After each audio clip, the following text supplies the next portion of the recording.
15 ఏళ్ల క్రితమే plan ready అయింది. బ్రిడ్జి నిర్మించాల్సిందే అన్న నిర్ణయానికి వచ్చారు. అయితే ఇప్పటికీ బ్రిడ్జి మాత్రం అందుబాటులోకి రాలేదు. ఇదెక్కడో మారుమూలన ఉన్న వంతెన కాదు. గుంటూరు నగర నడిబొడ్డున ఉన్న రైల్వే ఫ్లైఓవర్ గురించి. అయినా ప్రణాళిక దగ్గర నుండి పూర్తయ్యే వరకు ఎన్నో అవాంతరాలు. అన్ని అడ్డంకులు దాటుకొని మొదలైనా పని పూర్తవుతుందా? ఎప్పుడు అందుబాటులోకి వస్తుంది అని అందరూ ఎంతో ఆశగా ఎదురు చూస్తున్నారు. గుంటూరు నుండి నందివెలుగు వెళ్లే రోడ్లో తెనాలి వెళ్లే రైల్వే ట్రాక్ ఉంది. గతంలో గేట్ వేసినప్పుడు వాహనాలు పెద్ద ఎత్తున నిలిచిపోయేవి. దీంతో ఫ్లైఓవర్ నిర్మించాలని ఉమ్మడి రాష్ట్రంలో ఉండగానే నిర్ణయించారు. రాష్ట్ర విభజనతో ఆ నిర్ణయం అమలు కాలేదు. విభజన అనంతరం టీడీపీ ప్రభుత్వం కొలువుదీరిన తర్వాత 2017లో ఫ్లైఓవర్ నిర్మాణానికి అనుమతి ఇచ్చింది. పనులు కూడా ప్రారంభమయ్యాయి. రైల్వే ట్రాక్ పైభాగంలో కేంద్రం చేయాల్సిన పనులు పూర్తి చేసింది. అయితే మొత్తం పనులు పూర్తి కాకుండానే ప్రభుత్వం మారిపోయింది. 2019లో అధికారంలోకి వచ్చిన వైసీపీ ప్రభుత్వం వంతెన గురించి పట్టించుకోలేదు. దీంతో పిల్లర్స్ వరకు నిర్మాణం పూర్తయిన తర్వాత పనులు ఆగిపోయాయి. ఆ తర్వాత నిర్మాణ పనులు ముందుకు సాగలేదు. దీంతో కూటమి ప్రభుత్వం అధికారంలోకి వచ్చిన వెంటనే కేంద్ర మంత్రి పెమ్మసాని చంద్రశేఖర్ నందివెలుగు ఫ్లైఓవర్పై దృష్టి పెట్టారు. కేంద్రంతో మాట్లాడి బ్రిడ్జి నిర్మాణానికి కావలసిన నిధులు మంజూరయ్యేలా చేశారు.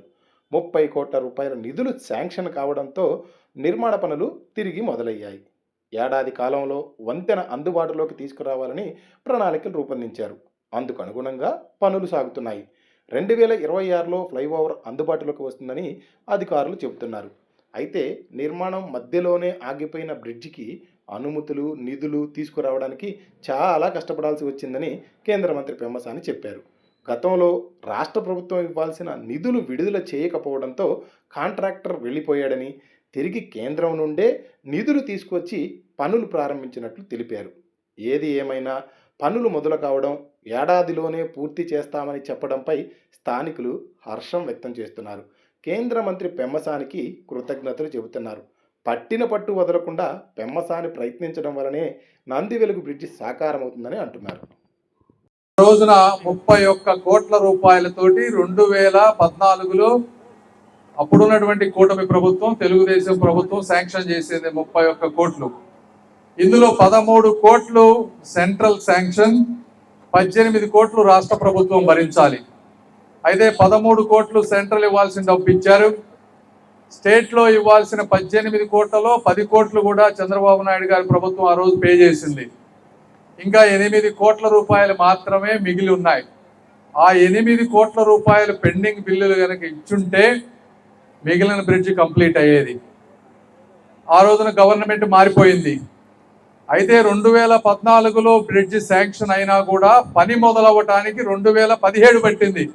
అంటే ఒక బ్రిడ్జి శాంక్షన్ అయిన తర్వాత పని మొదలవ్వాలంటే 2 నుంచి 3 సంవత్సరాలు పట్టేటువంటి పరిస్థితి. అంటే మన దేశంలో ఈ బ్రిడ్జే కాదు, ఏ బ్రిడ్జ్ అయినా కూడా అదే పరిస్థితి. గత 5 సంవత్సరాల్లో దీని గురించి పట్టించుకున్నటువంటి నాయకులు ఇక్కడ ఎవ్వరూ లేరు. ఎమ్మెల్యే కానీ జయదేవ్ గారు వారు చెప్పినట్టు, జయదేవ్ గారు మన ప్రాంత ఎంపీ అయినా కూడా ఇక్కడ ప్రభుత్వం వేరే ప్రభుత్వం ఉంది, అక్కడ ఆ రోజున సహకారం లేనటువంటి పరిస్థితి. సో ఆయన కూడా ఏమీ చేయలేనటువంటి పరిస్థితి. మరి ఇక్కడ అయోధ్య రామిరెడ్డి గారు ఉన్నారు. జగన్మోహన్ రెడ్డి గారికి అత్యంత ఆప్తులు, బాగా డబ్బు ఉంది, ఢిల్లీలో పలుకుబడి ఉంది. అయినా కూడా ఈ ప్రాంతం మీద అంతగా ఎందుకు మరి ఆయన ఆలోచించలేకపోయారు. ఏదేమైనప్పటికీ వచ్చిన తర్వాత సెంట్రల్ గవర్నమెంట్ రైల్వే బోర్డుకి వెళ్ళి, సార్ మొట్టమొదటిగా మనం ఈ ప్రాజెక్టును ఏది చేయాలన్నా కూడా 10 కోట్ల రూపాయలు పాత కాంట్రాక్టర్కి ఇస్తే తప్పించి అసలు మనం వర్క్ స్టార్ట్ చేయలేము, ఎందుకంటే అతను అడ్డుపడతాడు, కోర్టులో కేసు వేస్తారు కొత్తగా ఇది చేయాలంటే. అంటే మీ స్టేట్ దగ్గర 10 కోట్ల రూపాయలు కూడా డబ్బు లేదా అని అడిగారు. 10 కోట్లు కూడా లేవు అని చెప్పి రాష్ట్ర ప్రభుత్వం నుంచి మా స్టేట్ దగ్గర 10 కోట్ల రూపాయలు కూడా మేము ఇవ్వలేమని మీ ప్రభుత్వం నుంచి ఒక లెటర్ రాసి తీసుకురమ్మన్నారు మొట్టమొదటిగా. జనరల్గా ఏ ప్రభుత్వం కూడా అలాంటి లెటర్లు రాయలేదు కూడా, 10 కోట్లు లేవని చెప్పలేము. అయినప్పటికీ కూడా ఆర్ఎండ్బి అధికారుల దగ్గరికి వెళ్ళి కూర్చొని మనసు చంపుకోనైనా సరే లెటర్ రాసాం మొట్టమొదటిగా. లెటర్ రాసిన తర్వాత రెండోది, రైల్వే బోర్డులో ఇటువంటి సిస్టమే లేదు. అంటే స్టేటు సెంట్రల్ 50-50 అనుకొని ఒక బ్రిడ్జి స్టార్ట్ అయిన తర్వాత బ్రిడ్జి కట్టడానికి డబ్బులు లేవని చెప్పి ఆగిపోతే మిగిలిన డబ్బు రైల్వే వాళ్ళు చేసే మెకానిజమే లేదంట వాళ్ళ దగ్గర. మరి మెకానిజం లేకపోతే ఎలా?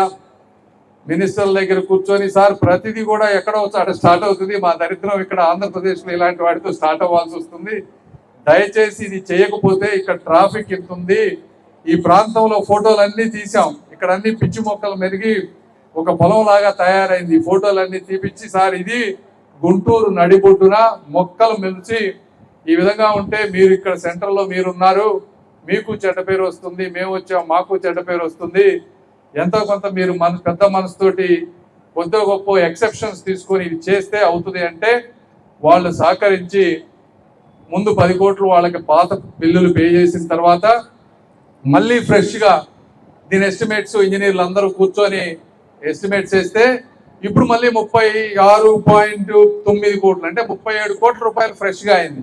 ఆ రోజు ఆ 10 కోట్లు ఇస్తే ప్రాజెక్ట్ అయిపోయేది, ఇబ్బంది ఉండేది కాదు. మళ్ళీ ఈ రోజు 40 కోట్లు, దాదాపు 37 కోట్ల రూపాయలు ఫ్రెష్గా డబ్బులు పెట్టి ఈ రోజున ఇలాంటి చేయాల్సినటువంటి పరిస్థితి.